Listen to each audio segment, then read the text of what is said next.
Okay, so today I thought I might talk about how haptic walker feet work in Universe War. If you can tell, there is a certain type of animation that you can get working on units that makes it to where the legs will try to adhere to the environment. It will change the physical appearance of the unit so that the legs will try to touch the ground. You can tell I've got this walker up here on a mound, and the legs are trying to touch the surface. While if you look at other units here, like this brute, or this glyph carver, they have static animations, and these feet do not try to touch the snow. They don't try to touch the ground, don't try to touch the snow, and they're just kind of sitting in place. But this walker right here, just like all the big mainline walkers in Universe at War, its legs will move in accordance to the ground and try to match up with it. And I'd like to explain how that physics works inside of the game. So, for starters, I have a little diagram here. But basically, what's happening is you need 3 bones for each leg in order for this to work. You need the thigh, the calf, and the ankle, followed by the number. So for example, on legs, for the first leg, it's going to be 0, 0. For the second leg, it's going to be 0, 1, 0, 2, 0, 3, etc. But these 3 are basically connected in a pair. This bone right here connects to this bone, and this bone has to connect to that bone. It has to be in that exact order. You can have bones in between them. So like, for example, if you had some random bone sitting in between here, and then the calf connected to this, and then this connected to the ankle, that works too.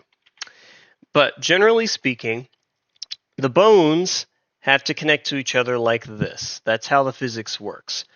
And the orientation of the bone also matters.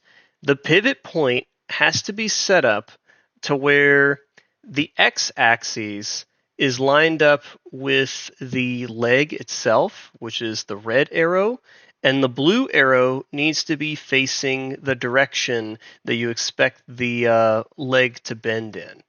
So, for example, if you had a mound right here,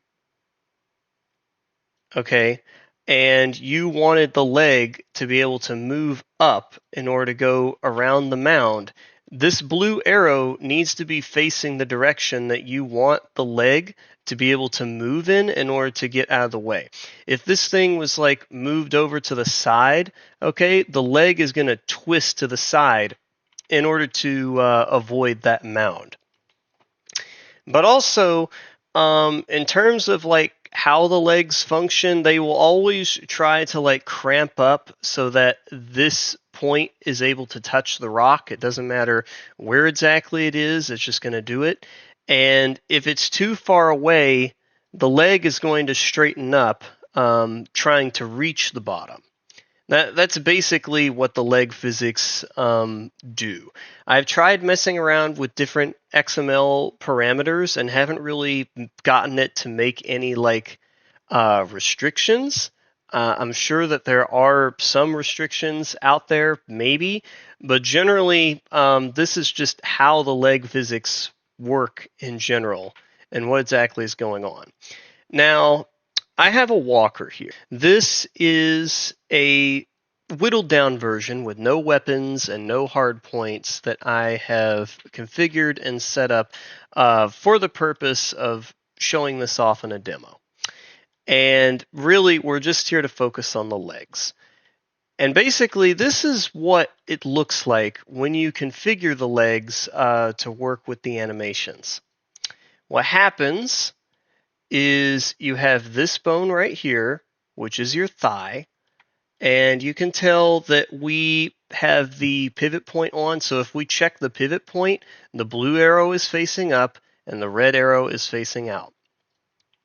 So that is your thigh. Your thigh is connected to the calf, which once again is doing the same thing to an extent. I think there are exceptions to the rule, like right here the arrow is pointing this way, but generally speaking the arrow needs to point in the direction where you expect the leg to move out of the way. And then the ankle doesn't really matter so much about the pivot point because it's the very last point. But those bones indicate where exactly the leg needs to stretch and how it needs to move. Now, when it comes to like the leg lifting itself up in the air, that is purely done by the animations. So when you have an animation controlling this, yeah, basically what's happening is the animation is responsible for lifting the leg up, but the physics that are being applied creates a displacement. So it's basically like if you took all of this and you drug it to the floor, except wherever the leg was prior to being on the floor is how far it's going to be lifted up. So the walker having angled legs, the walker being able to lift those legs up in the air, all of that is determined by the animation itself and not the leg physics. All the leg is doing is defining the bones that the leg is going to be connected to. So again, you have thigh 0, 0, calf 0, 0, and ankle 0, 0. And all of those are connected together. If we take a look at the bones and how they are configured, you can tell that it's thigh, calf, ankle. And I was messing around with some other stuff right here. This is just to prove that you can put a bone in between this. But generally speaking, that is indeed how it works. Now, if you go to the XML, what it's doing, whenever you configure this, okay, you have to go to land behavior and you need to add create children, okay? It does not matter if it's a giant walk locomotor or it's a regular walk locomotor, the physics still works the same. All you need is create children, and then once you have create children, you're going to go down to the bottom. You're going to make something that looks a bit like this. So you have create children, and you have the type, and this is basically pointing to an object. That object you're going to put down here, which is completely separate. Your object is going to look like this. So for the glyph carver right here, because I was recently adding walker physics to the glyph carver, what you do is you have the name, and then you have the creation trigger and the destruction trigger. That's all the same. And then under the argument which foot, you're just going to put in your number. Now, none of these particularly matter in terms of the order. All it's doing is defining that, hey, we have a first foot, we have a second foot, we have a third foot, and you should apply the physics to it. That's what it's doing. So you're creating the child, and you have all these children here. Basically, there's 6 legs on a glyph carver, so there's going to be 6 of these children here. And again, this name is the same name as the proxy.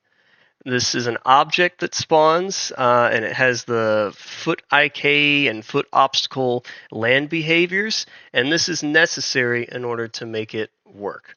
So you're spawning this, and you're spawning the child object. This is how it's configured. All of it is configured exactly like this, and you make sure to give each leg its correct name for the bones. You make sure that the pivot point of each one of those bones is facing the correct direction, and that should do it. That is how the leg physics are applied to a unit in the game. Now, for some reason in patch 3, this is just a bug, but apparently the physics were not working for the defiler, and they weren't working for the Reaper drone. And they used to work. I checked previous patches, and they did used to work, and it was configured to work. But it turns out that right here, Okay. Um, for whatever reason, the engine did not like this name. If you gave it this name, it would just not work. So simply by renaming the proxy that's used, that fixed it. That fixed the leg physics. Why it works, I don't freaking know, and it drives me insane. Okay? Don't ask questions. It's just a buggy, broken engine, and something is screwed up in the source code to not allow these names. But whatever. Changed the name, and that worked. Whoop-de-doo. But yeah, that's how the physics work. Now, I guess as an extended feature, I'm going to show you how you can apply those physics to a new unit. For example, let's say we wanted to add these leg physics to the brute, but the brute is not properly configured to have the leg physics in the first place. Basically, we're going to start by opening up 3ds Max, and we're going to import the brute. Now, keep in mind that we're doing this from our previous extraction of the game, or at least a previous extraction. So you're going to go to 3ds Max, import, Alamo, import object, go here, patch 3, data, art, models, and then it should be alien infantry brute. Now, just taking a look at the brute here, we can go ahead and hide this. And we can hide the crusher. And this is our brute. This is our brute. We have our brute animations. If we take a look at the table here, the feet are separated. And this is mainly done for animation constraints, at least from what I know. This is done so that you can make the feet level with the ground, and then you apply a constraint that forces one bone to look at another bone, and that's what's being done here. That's how that works. We do have to reconnect the feet to the ankles.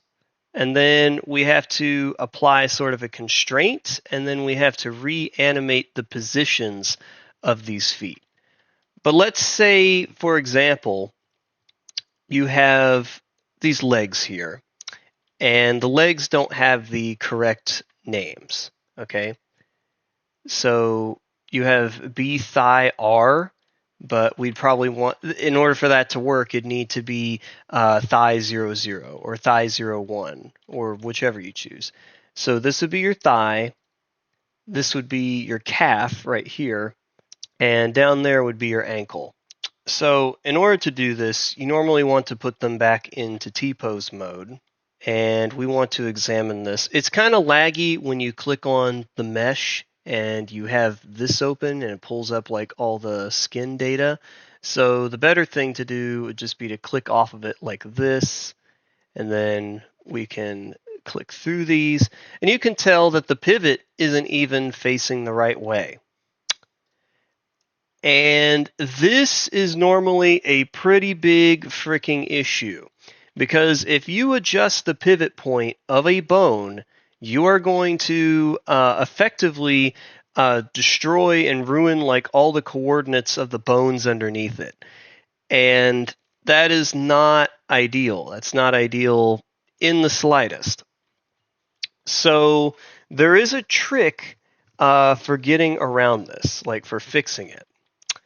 And the way you go about doing this is you use a Max script. Now, I created a script that I can use in here. So imagine that you need to get these bones twisted the correct direction. The first thing that you have to do is you need to make sure that each one of these meshes is disabled so that when you move the bone, it's not going to affect the mesh itself. So if we look in here, we want to find the LODs. So you have the LODs for the hands, the fingers, and you have the main brute LODs.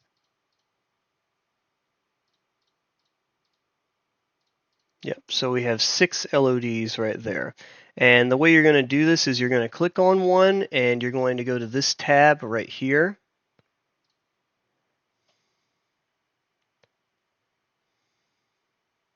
And then once this loads, you're going to see under Advanced Parameters, Always Deform. You're going to uncheck that. And that will allow us to move the bones around without moving the skin. So we're going to go to each one of these LODs, and we're going to turn that off.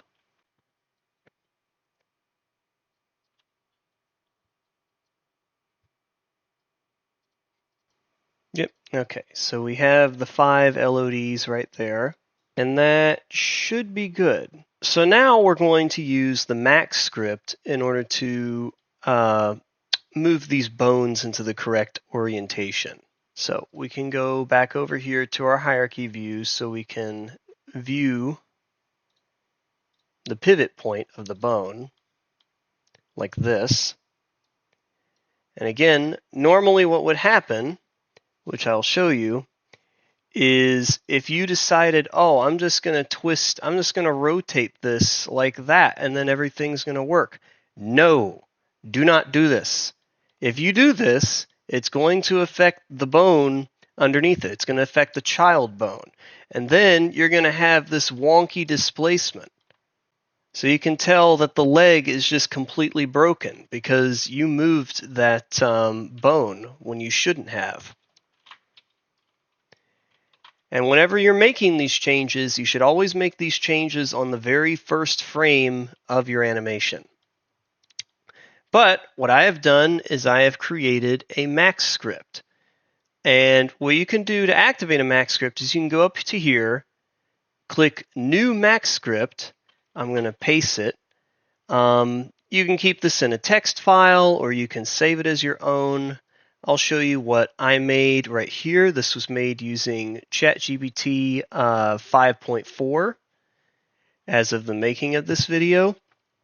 And this is a script that will allow me to rotate that bone without screwing it up. So right here we have our X, Y, and Z axes. And we need to make a 90-degree rotation across one of these. Now, also, to confirm that it's working, you can also click this Max Script Listener. But what we're going to do is we're going to try to rotate this. So let's try rotating it 90 degrees across the x-axis. Once you do that, because you have your rotate X, Y, and Z, you can adjust these to whatever you want. You're going to press Control E on your keyboard. You're going to click on the Max Script thing here, just anywhere inside of this, and press Control E. And then you're going to get a confirmation message. And then as you can tell, that rotated it rotated the pivot point of our bone without affecting anything else in our scene. But this is still the wrong way. We need to do the opposite. So we're going to rotate it negative 90 degrees on the x-axis. Press Control E.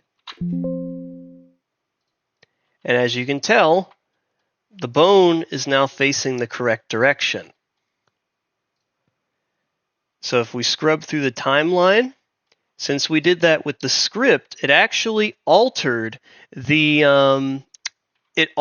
curve editor data of the child bone and the parent bone so that it keeps all of its original transform data, which I think is pretty freaking cool.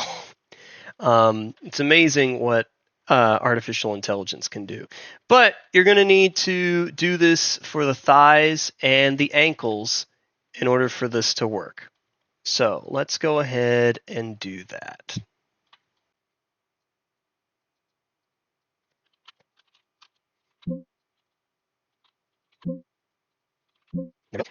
So as you can see, all those pivot points were rotated and the animation is not screwed up. In terms of like a tutorial for, well, not a tutorial. If in terms of like having this code, if I turn this into a video and post it on the internet, likely I will either put this in the comment section below or a text file that you can download or something. But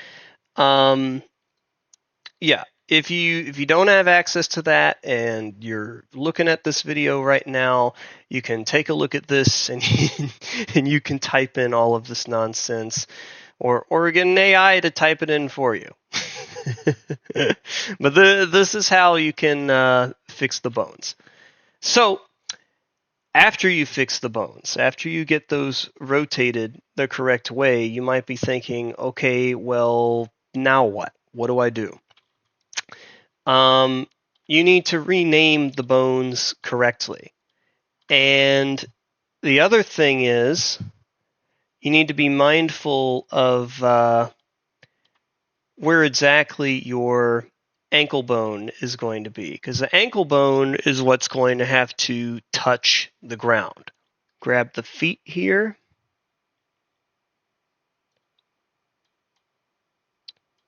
So you have the right one and the left one.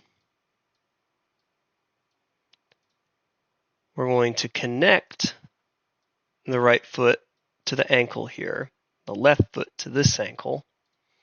And then we're going to grab both of these objects and we're going to remove their animation data. And that's going to make the ankle completely stiff. It's just going to look like this.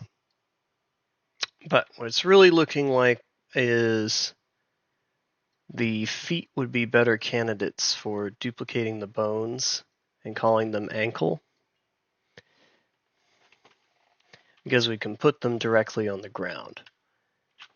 So we have ankle 0, 0.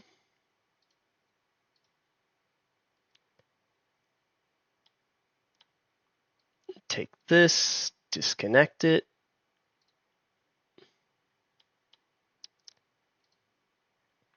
And we have foot R.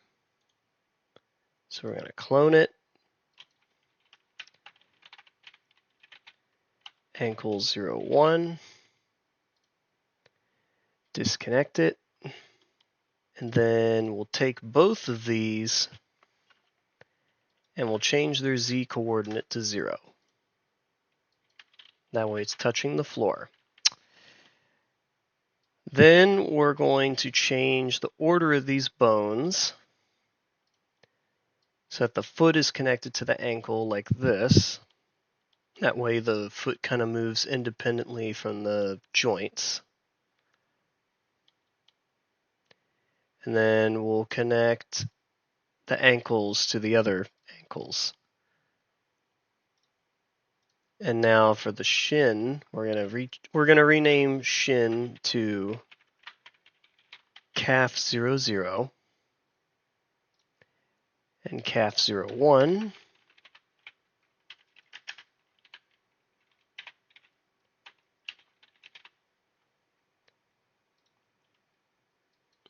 And we're going to rename thigh. So yeah, thigh 0, 1 and thigh 0, 0. Okay, so you have this sequence. Basically, our joint is going from here to here to here. That's how it's flexing. And then you basically have the brute looking like this, which is not ideal for the feet, but I do have a way we can fix this. And the way we can start is by grabbing our bone here. Whichever bone controls the majority of the feet, which does look like it's this one and that one. So we'll duplicate these again. And we'll call it bone foot L1, I don't know, maybe look at. We can name the bone whatever we want. But this is going to simply be a reference point. We're going to do the same thing for this one. Foot R1 look at.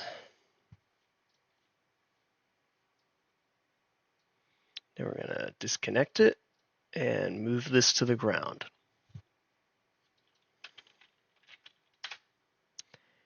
And just to be a little bit special, we should move them across the x-axis. So we'll change this to like a 5 or maybe like a 7.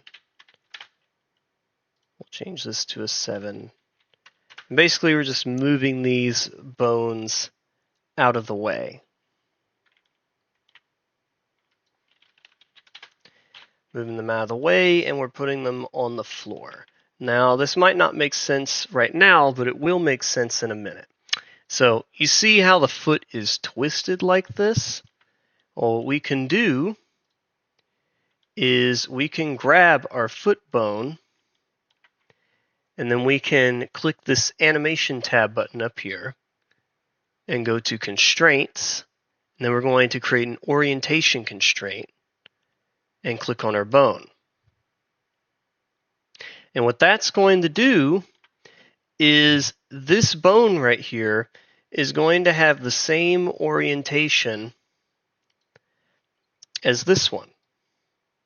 So even though it's following the brute and it's doing everything that the brute does, I can take this bone right here and I can rotate this however I want at different frames. So for example, if I was working on a footstep, or maybe the brute dies right here and he's like, "Wah!" And you want the foot to twist and you don't want to always face that direction. What we can do is you can auto key it. So we can keyframe here. Then we can take this and twist it.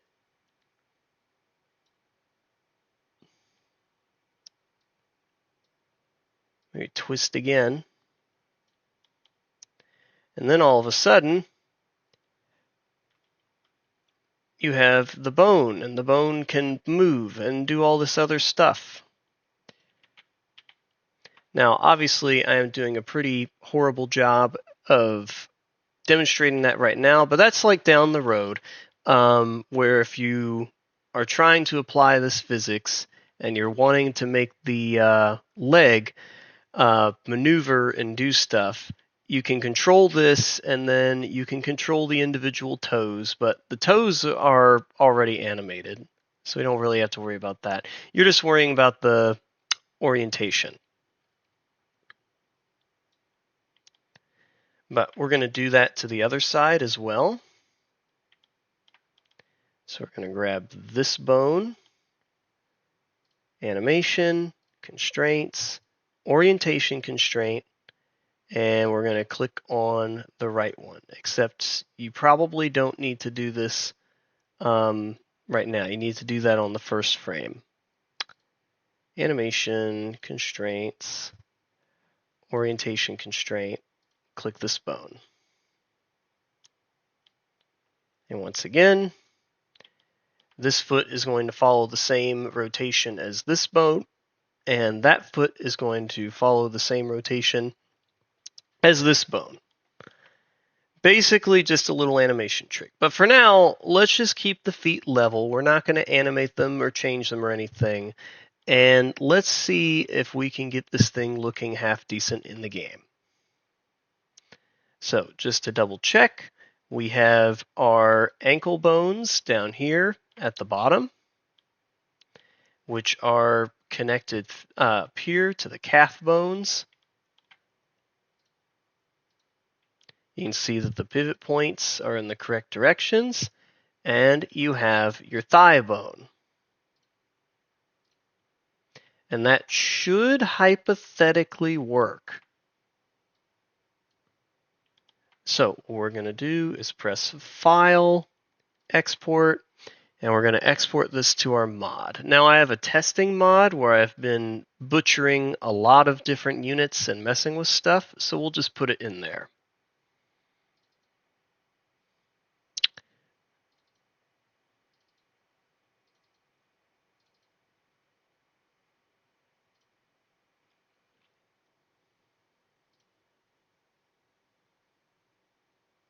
So now that we've saved this, we can go back to here and we're going to configure the feet. So near the bottom of the unit, a lot of effect generators right here. Near the bottom, we can place our children. We only have 2 children, so this is really all we need. And we can call it brute foot proxy. I think that'd be an appropriate name. And we need this object right here. We're going to rename it. We'll keep all the parameters the same. I don't think we have to change anything.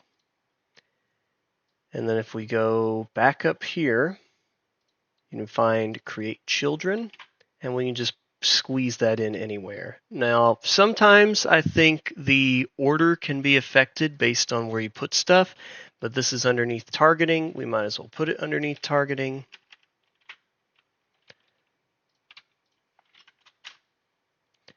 And I think that should do it. Now, one thing I could be wrong about is you might need a couple other parameters. So you might want this terrain conformity and like minimum and maximum foot height. Maybe.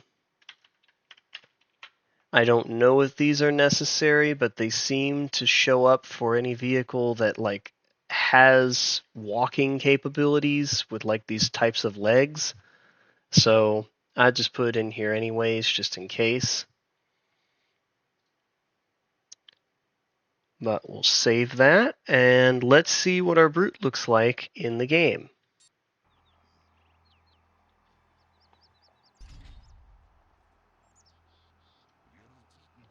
Oh no, I forgot.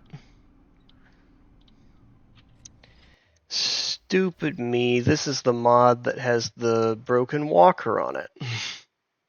Well, you know what? With the power of Control Z, I can do anything. And just because, let's say that you do want to export this properly, you want to right click and then you want to unhide all before doing that. Anything that's hidden won't get exported. So it's important to remember that.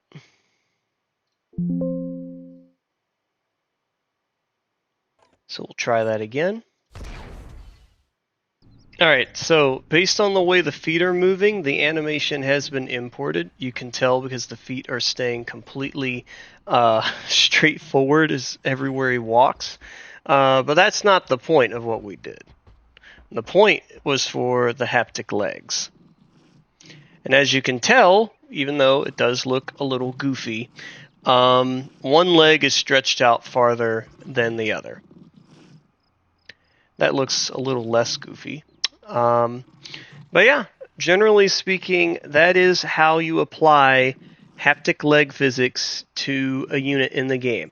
Now, as a general piece of advice, I would not recommend doing this for units that have feet, particularly bipedal units, because bipedal units don't really need these animations as much because they don't spread out or take up as much space, which means you're less likely to see the feet clipping through things.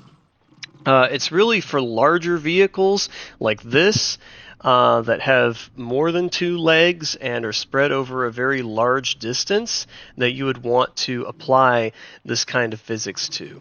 But again, if the unit has feet, okay, you're going to have to fix the animations so that you reanimate the feet. Because like a lot of units that have feet are disconnected and they're relying on constraints in order to keep them level with the ground, which means you have to reconnect them and then you have to reanimate them so that the feet move and twist whenever they're supposed to. Now, it's not the worst thing in the world to deal with, but yes, bipedal units with feet probably wouldn't recommend. But if you are dealing with a walker like this and it has stubs, perfect, absolutely perfect thing to use this on. Like if you were trying to port Star Wars vehicles, or if you wanted the Scarab from Halo Wars, this physics is right up your alley because it'll work just fine. But yeah, that's how you apply the physics, rotate the bones, get the animations to work, configure it in the XML. That is the whole gist of it and what it takes to make it work.